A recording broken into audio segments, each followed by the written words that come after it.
Welcome to Comfort Habit number 2. So, I'd like to make this video about racism to correct myself for a video I made about racism being seasonal. So, first and foremost, I wasn't totally wrong about racism being seasonal. But what I should have said was, racism is seasonal when global events happen. Because, let's face it, if your skin is brown, your ass is going down. And that's just a fact of life right there. I've learned this because a lot of people, one, have no idea what my race actually is. So let me clarify that for you.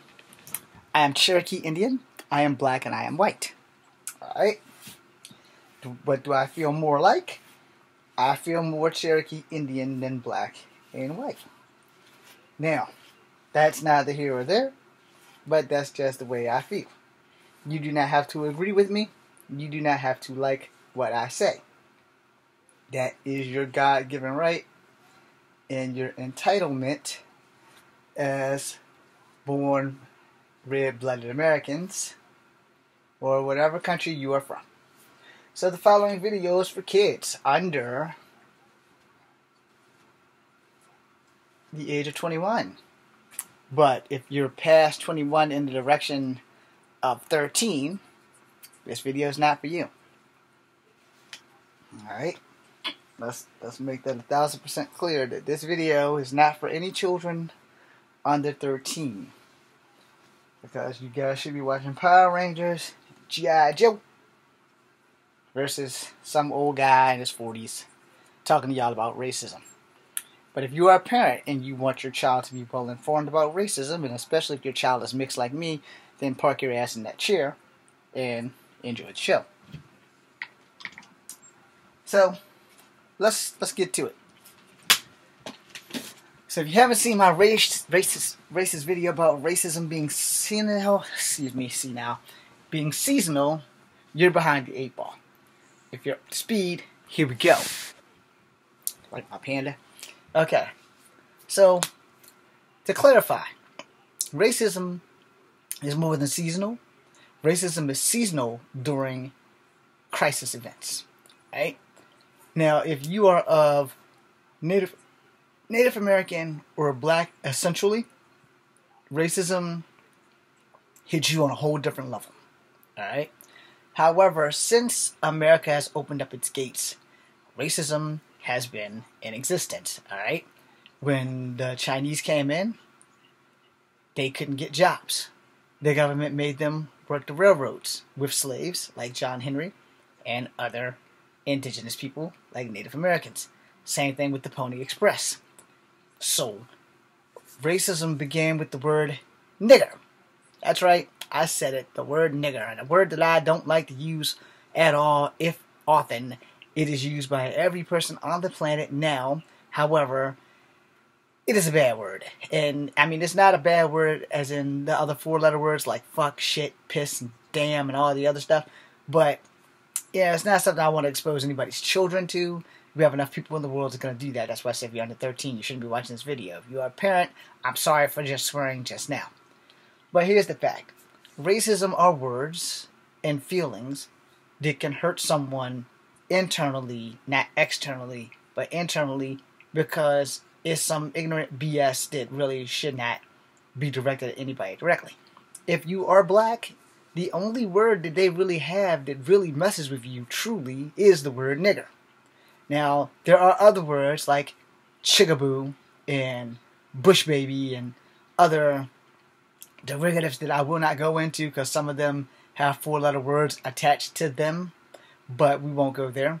If you are Asian, there's about 15 different words, and I'm going to say them, so let me apologize to y'all now.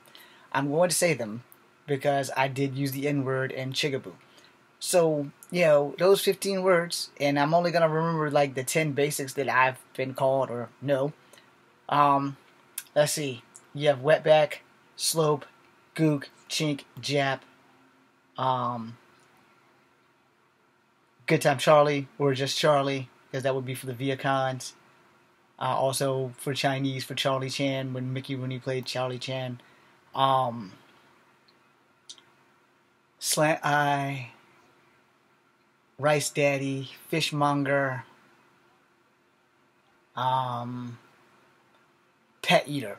That was me shortening it up for all the pets under the sun that everybody claims that Asians eat. Okay? Now, let me clarify that before we go any further. When that was a thing, it was mostly done in villages that had no food, alright? And sometimes when you have no food, man's best friend would have to suffice, alright? So stop giving Asians, like Koreans and Chinese people, problems about eating dogs and cats and shit, because that's where that shit came from. In Korea, it was Koreans ate dogs. In China, it was China's ate cats. Cantonese. Alright, so we're going to get rid of that.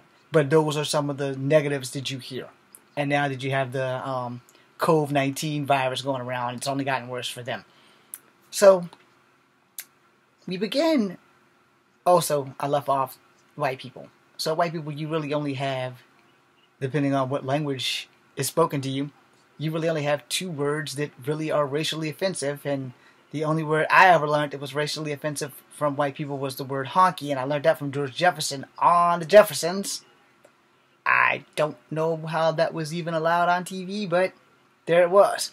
And the only other word I learned was called cracker, which I found out came from Roots with Alex Haley. But I learned the meaning of that was the person who cracked the whip. That's how they got that.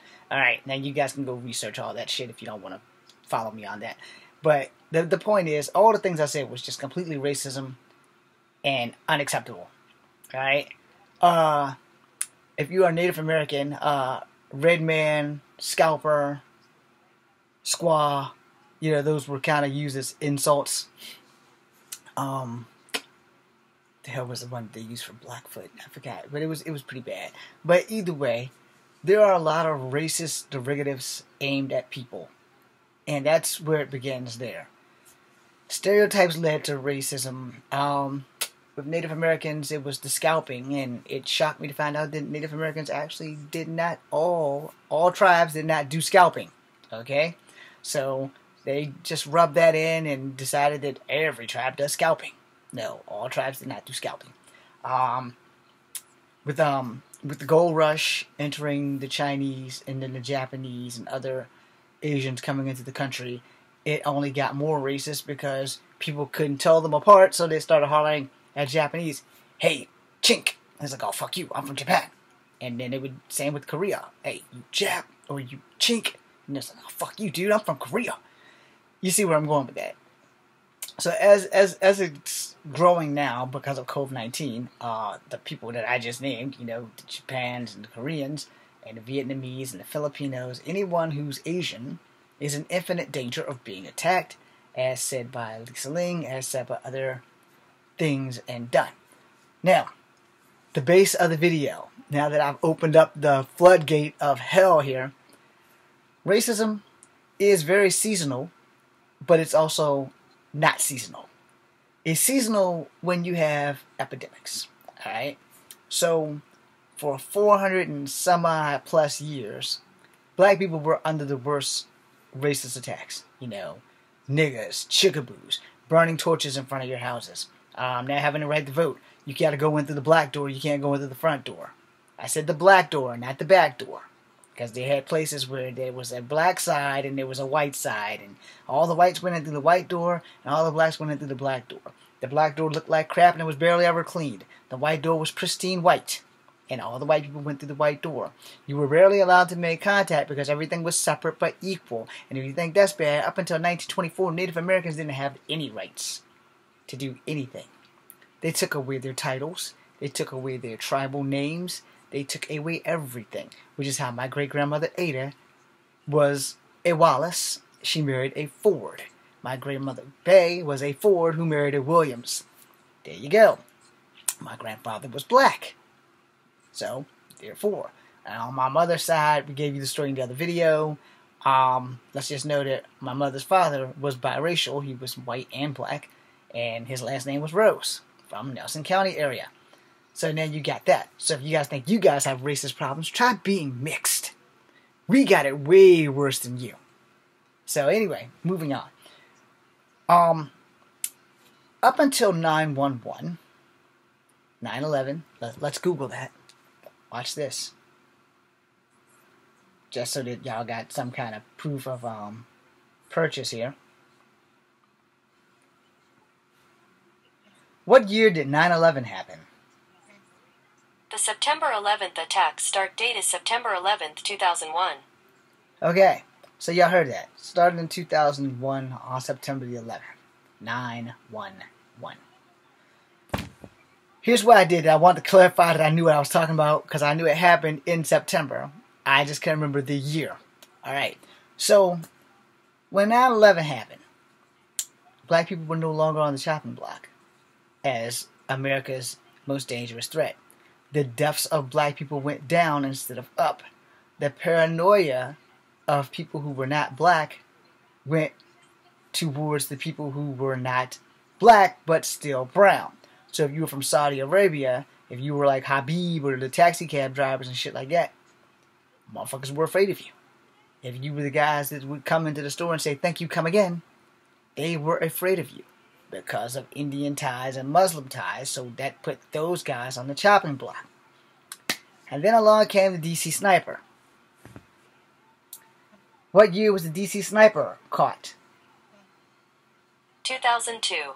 According to Wikipedia, LaRufa survived the shooting, and his laptop computer was found in John Allen Muhammad's car when he and Malvo were arrested. So, for 1 year, completely for 1 year, black people were off the chopping block, and to those dicks decided, we're going to shoot a bunch of people on the freeway, known as the DC Snipers. So the DC Snipers were profiled wrong. A white profiler profiled them as two white people. So while all the cops in DC are running around looking for two white people, it was two black people. And you know what that did? It shifted black people right back up to the top of the racist bracket. So everybody started hating black people again. Habib and them were safe. It only gets worse from here. So some asshole who happened to be a black guy and a Muslim, check, double whammy, decides he wants to try to blow up a truck, an SUV, in Times Square. Let's see if we can find that. Come on, damn it. What year did the guy try to blow up the truck in Times Square?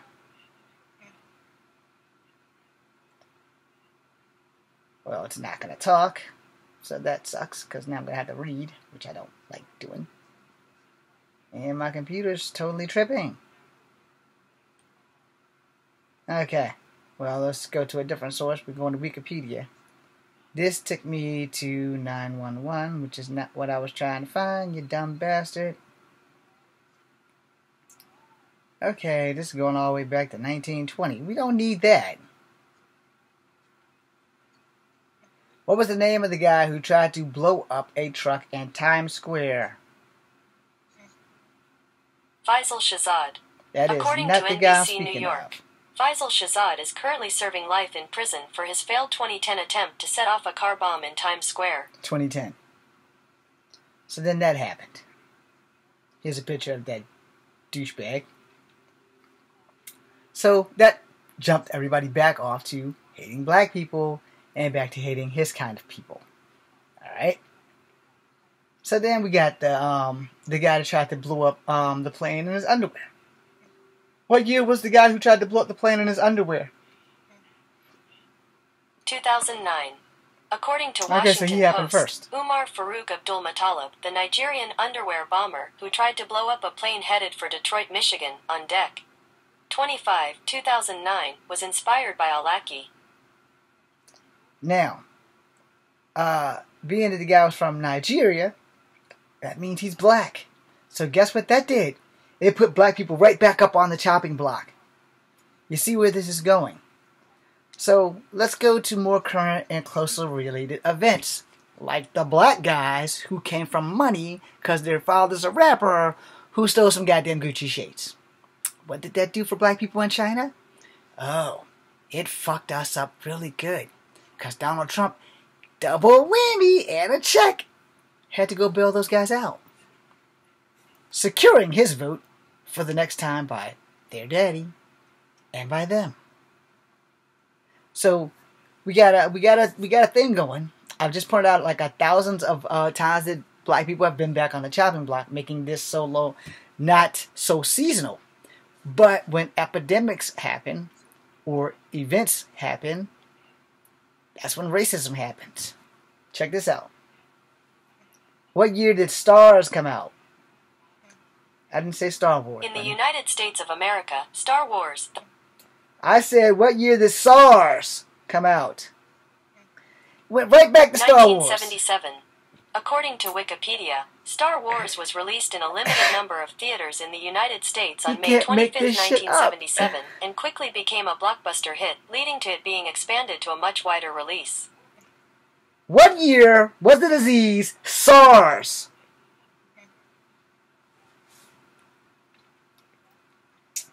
Okay, let me try when then.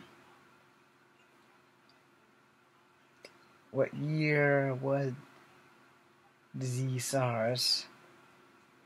Okay, damn you son of a bitch. Came out.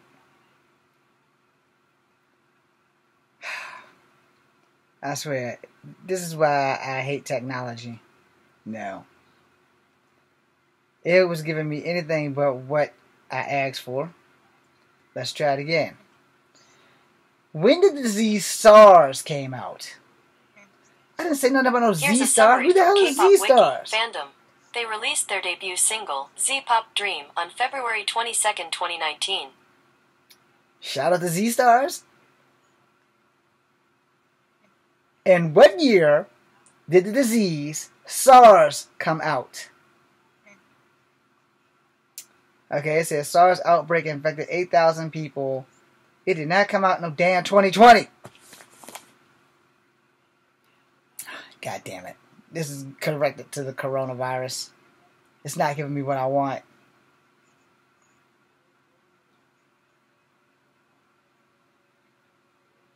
God damn it.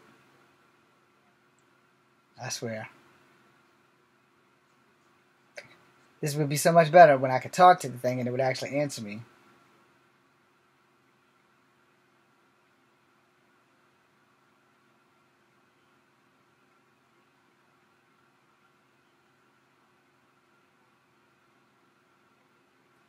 It's like this motherfucker's retarded. And it's still giving me the same shit. Let's try this again. Describe the disease SARS. It still won't give me the year that SARS came out. In what year was SARS introduced into the American public? CDC, blah, blah, blah. This is still saying 2019. I'm not talking about covert. I'm talking about SARS. Obviously, Google doesn't know everything. So we're going to say, frack that shit. And we're going to try typing it one more time.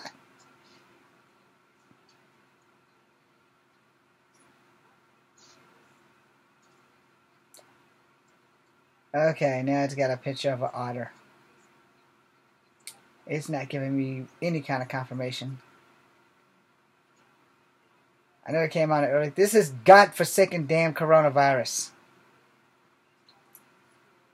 Damn it, man.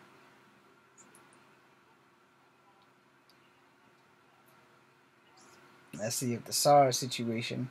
2004. How difficult was that? I have to go through all this crap. SARS situation 2004. What was the current SARS situation in the world? April 2004. Blankety blank of health report, blah, blah, blah. I didn't want to say what that was just because there's enough problems there right now. Anyway, when SARS came out, as Margaret Cho put it, severe Asian racist syndrome. A lot of Asians went through shit with that. And here we go again with coronavirus. Now, let me see if this might do a better thing. I just thought of it, so let's pray it works. Who was the president during the SARS epidemic? God damn it. Well, that's what I said. I thought the shit said stars instead of stars. It's not giving me the president. You know what? Let's put U.S. in front of the president. U.S. God damn it.